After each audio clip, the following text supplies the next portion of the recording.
Bonjour, on est dans le chapitre des statistiques et nous revoici cette fois pour la variance et l'écart type, qui sont, je te le rappelle, des paramètres de dispersion.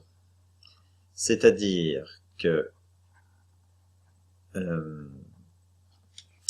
l'aide de ces valeurs, nous allons avoir une indication de la façon dont toutes les valeurs de notre série statistique sont réparties autour de la moyenne, si elles sont très concentrées ou au contraire, si elles sont très éloignées les unes des autres et par rapport à la moyenne. Alors, en fait, elles sont très liées, hein, puisque assez rapidement, on peut dire que c'est pas un secret, la variance, c'est l'écart type, c'est la racine carrée de la variance. Donc, une fois qu'on aura calculé l'écart type, la variance, on aura l'écart type. Donc, évidemment, il faut que la variance soit positive, hein, ce qui sera toujours le cas. Qu'est-ce que c'est que la variance? Alors, sa définition, c'est la moyenne des carrés des écarts à la moyenne. On va l'écrire et on va reprendre ça. Alors, qu'est-ce que ça veut bien pouvoir dire, cette histoire-là? Eh ben, d'abord, on va aller un petit peu plus à l'intérieur de cette phrase. Les écarts à la moyenne. Les écarts à la moyenne. Alors, la moyenne, bah, c'est x bar.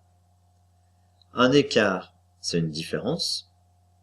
Une différence entre quoi et quoi? Eh ben, entre chaque valeur de la série statistique. Donc, on va faire en fait x moins x bar pour chacune des valeurs du caractère, donc xi moins x bar. Et là, on a l'écart à la moyenne. Ensuite, on prend le carré de tout ça. Les carrés des écarts à la moyenne.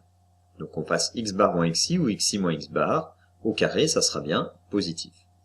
Et puis on va prendre la moyenne de tout ça par rapport à la série statistique. Donc comment on va obtenir la moyenne? Bah, en multipliant par les ni et en divisant le tout par grand N, comme on fait une moyenne avec quand on a uniquement les xi. Et puis, bah, on va additionner tout ça. Donc, ça nous donne, alors si on dit que i varie de 1 à p, hein, ça va nous donner n1, hop là, n1, facteur de x1 moins x bar, le tout au carré, plus n2, etc., facteur de x2 moins x bar, le tout au carré, plus, hop, jusqu'à np facteur de xp moins x bar, le tout au carré, le tout, est-ce que je vais réussir à faire un trait, une fraction correcte, oui, divisé par grand N. Tiens, entraîne-toi à l'écrire avec le symbole sigma.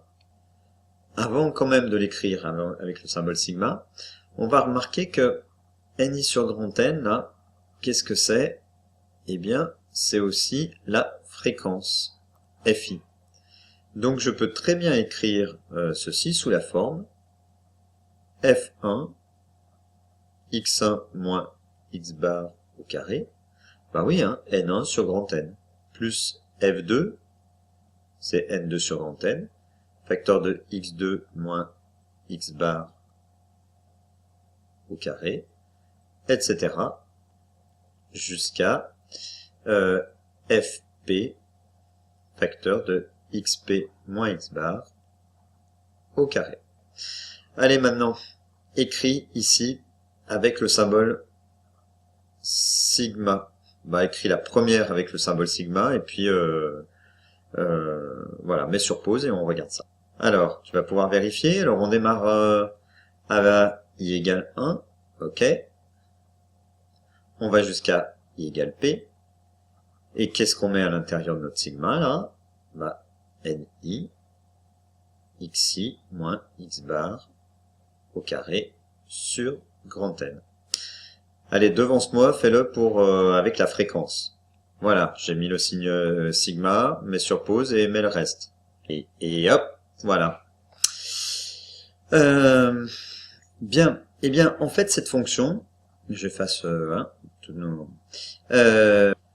je peux l'écrire sous la forme, alors, somme de i égale 1 à p, ni, xi, et en fait, ma variable, ça serait la moyenne au carré, le tout divisé par grand N. Eh bien, en fait, on va voir que cette fonction, elle possède un minimum.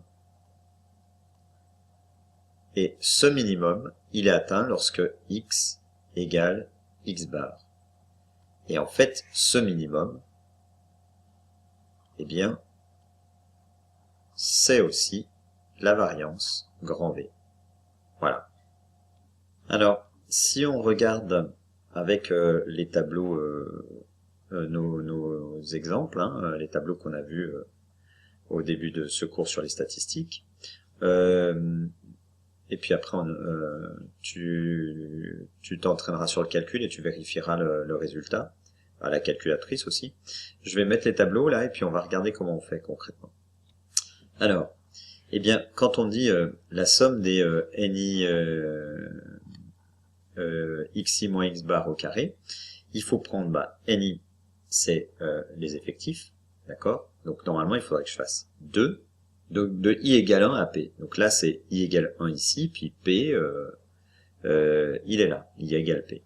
Hein, donc i égale 1, i égale 2, i égale 3. Donc ça, c'est x1 égale 4, x2 égale 5, etc. Et là, c'est n1 égale 2, n2 égale 0, etc. Donc, il faut que je fasse 2 facteurs de 4 moins la moyenne. On avait trouvé peut-être 10,5, je crois. Il faut vérifier. Au carré, divisé par 28. Et après, je fais plus 0 fois 5 moins la moyenne, au carré, divisé par 28, ou éventuellement on additionne tout, on divise par 28 à la fin, etc. On ajoute tout, et on obtient la variance. Et ensuite, ce résultat, on prend la racine carrée, on obtient l'écart type. Tu peux aussi le faire avec les fréquences, on a vu. Donc à ce moment-là, ça te fait faire simplement 0,07 facteur de 4 moins la moyenne, encore une fois, je crois 10,53, le tout au carré, plus 0 fois 5 moins la moyenne au carré, plus 0,07 fois facteur de 6 moins la moyenne au carré, etc. Et tu ajoutes tout et tu obtiens l'écart type. Et après, tu prends la racine carrée, tu as la variance. Tu ajoutes tout, tu obtiens la variance. Tu prends la racine carrée, tu as l'écart type. Excuse-moi. Pour le tableau 2, j'ai un petit peu plus de place, alors je vais un peu le détailler. Eh bien, ça nous ferait 7 facteurs de 0,5 moins la moyenne, c'était 2,39, je crois, heures, au carré. Plus ensuite 5 facteurs de 1,5 moins 2,39 au carré, plus, etc. Jusqu'à 5 facteurs de 4,5 moins 2,35 au carré, le tout divisé par grand N. Grand N, c'est 28. Voilà. Là, on obtient à nouveau la variance. On prend la racine carrée, on obtient l'écart type. On va faire quelques petites remarques maintenant sur l'écart type. Et puis voir une autre façon encore en utilisant cette ligne là dont on n'a pas encore parlé pour calculer de manière un petit peu plus rapide la variance et l'écart type. Alors comme je te le disais, l'écart type est quand même un paramètre plus fin que l'étendue parce que il tient compte de la répartition des valeurs. Oui, il prend chaque valeur et il la compare avec la moyenne. Alors, autre point, l'écart type est dans la même unité que les valeurs du caractère de la série étudiée. Ça paraît logique puisque on multiplie, on a l'effectif qu'on multiplie par la valeur du caractère et on divise encore par l'effectif. Donc l'unité finalement, c'est l'unité des valeurs du caractère. L'écart type, enfin troisième point, mesure bien la dispersion des valeurs de la série autour de la moyenne, hein, comme je te l'ai annoncé. Et alors, plus il est petit, plus ça voudra dire que les valeurs sont concentrées autour de la moyenne. Autrement dit, plus il est petit, plus la moyenne est bien représentative, ce qu'on dit bien représentative. Hein. Si l'écart type est grand, ça voudra dire que les valeurs sont très dispersées autour de la moyenne et que la moyenne qu'on a, finalement, est une moyenne qui n'est pas représentative de ma série. Parce que j'ai des gros paquets sur les extrémités, puis en fait, autour, j'ai rien. Voilà, pas grand-chose. Donc une autre façon de résumer une série statistique, c'est de prendre la moyenne et l'écart type. On avait vu précédemment... pour résumer une série statistique, qu'on pouvait prendre le diagramme en boîte, qu'on pouvait prendre aussi deux valeurs qui étaient l'écart interquartile et puis la médiane. Et bien voilà une troisième façon de résumer une série statistique à l'aide d'un couple de deux valeurs, et puis après de pouvoir comparer avec d'autres séries statistiques. La formule dont je te parlais, bien plus pratique, c'est celle-ci pour calculer la variance. Hein, c'est-à-dire que c'est 1 sur grand N, somme de i égale 1 à p des ni xi carré, moins la moyenne au carré. C'est-à-dire que la dernière ligne là, que je t'ai fait calculer dans les tableaux qu'on a vus, eh bien en fait, donc c'est simplement les effectifs multipliés par les valeurs du caractère au carré. On les ajoute, on les ajoute toutes, on divise par grand N, donc en fait on fait la moyenne des xi au carré, et une fois qu'on a fait ça, on enlève la moyenne au carré. On va la démontrer, cette formule, ça nous fera un petit peu jongler avec les symboles sigma. Eh bien écoute, pour une fois, j'écris toute la preuve, et je vais simplement la suivre avec toi.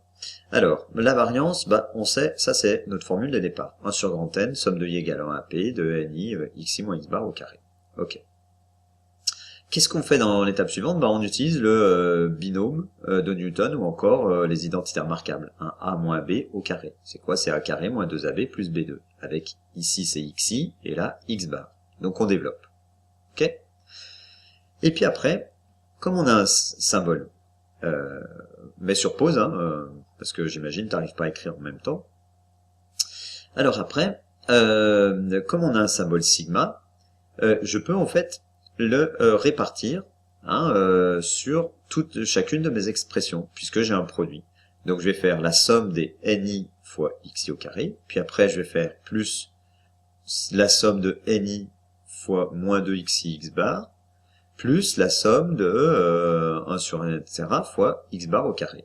En fait, on développe notre somme, mais en gardant le symbole sigma. On fait comme si on n'avait pas le symbole sigma, et puis en fait, d'avoir le symbole sigma, ça nous rajoute des sommes, mais qu'on écrit de manière condensée. Donc regarde, ça ressemble vraiment à un développement. Hop, c'est un développement. Ça part ça, ça part ça, et ça part ça. Voilà, on en est là. Or, en fait, cette expression-là, qui est ici, x bar ne dépend pas de i. Donc déjà, on dit le sortir de la somme. Donc j'écris le x bar devant, ça me fait 2, et puis le 2 aussi, puisqu'il ne dépend pas de i. Donc ça me fait 2 x bar sur grand N, somme de ni xi. Somme de ni xi, je sais ce que c'est ça. Somme des ni xi, ça, c'est une formule que tu connais. Eh ben oui, c'est la formule de la moyenne, mais, la moyenne multipliée par grand N, parce que la moyenne, c'est 1 sur grand N, somme de i égale 1 à p, des ni xi. Sauf que j'ai pas le grand N. Il me suffit de multiplier par grand N. D'accord? Et c'est égal à 1 à p des ni xi. Donc finalement, j'ai quoi? J'ai 2 sur grand N x bar fois n, on simplifie par grand N. Il me reste quoi? 2 x bar, 2 x bar au carré. Voyons voir maintenant la dernière expression qui est ici. Là. 1 sur grand N, NI, X bar au carré. Bah, X bar au carré, déjà, ne dépend pas de I. Donc, pareil, hop, je le sors. Et puis là, à nouveau, qu'est-ce que je remarque? Je remarque que cette somme-là, ici, j'ai, qu'est-ce qui me reste? Somme de I égale 1 à P des NI. Qu'est-ce que c'est? C'est la somme de tous les effectifs. La somme de tous les effectifs, qu'est-ce que c'est? Bah oui, c'est grand N. Sauf que, comme j'ai 1 sur grand N en facteur, je peux simplifier par grand N. Et j'ai X bar au carré. Alors maintenant, bah, qu'est-ce qui me reste de l'expression qui est là, hein? Qu'est-ce qui nous reste? Il nous reste que grand V est égal à 1 sur grand N, hop, je déplace ça, somme de I égale 1 à P des NI XI au carré. Ensuite, on a dit que la deuxième expression là, qui est ici, eh bien, on peut la remplacer par 2x bar au carré, moins 2x bar au carré. Et la dernière qui est là, on a dit que c'était plus x bar au carré, c'est-à-dire la moyenne au carré. Eh bien, finalement, ça nous donne bien ceci. 1 sur grand N, somme de I égale 1 à P de NIXI au carré, moins x bar au carré. Et voilà. Notre première démonstration en faisant intervenir le symbole sigma. Bah, finalement, c'était pas si compliqué que ça. Évidemment, bon, je vais pas te la demander, mais il faut que tu apprennes quand même à petit manipuler les symboles sigma. Voilà, il faut s'y pencher. Ça te permettra, ça te permet de prendre un petit peu d'avance sur la suite. Eh bien, maintenant, on reste à faire des exercices qui vont être quand même beaucoup plus simples, et puis tu vas aussi manipuler avec ta calculatrice. Et surtout, comparer maintenant des séries statistiques avec l'écart type, l'écart type et la moyenne, ou bien la boîte, le diagramme en boîte, etc. Allez, eh ben, à toi de jouer. Bon courage et à bientôt. Au revoir.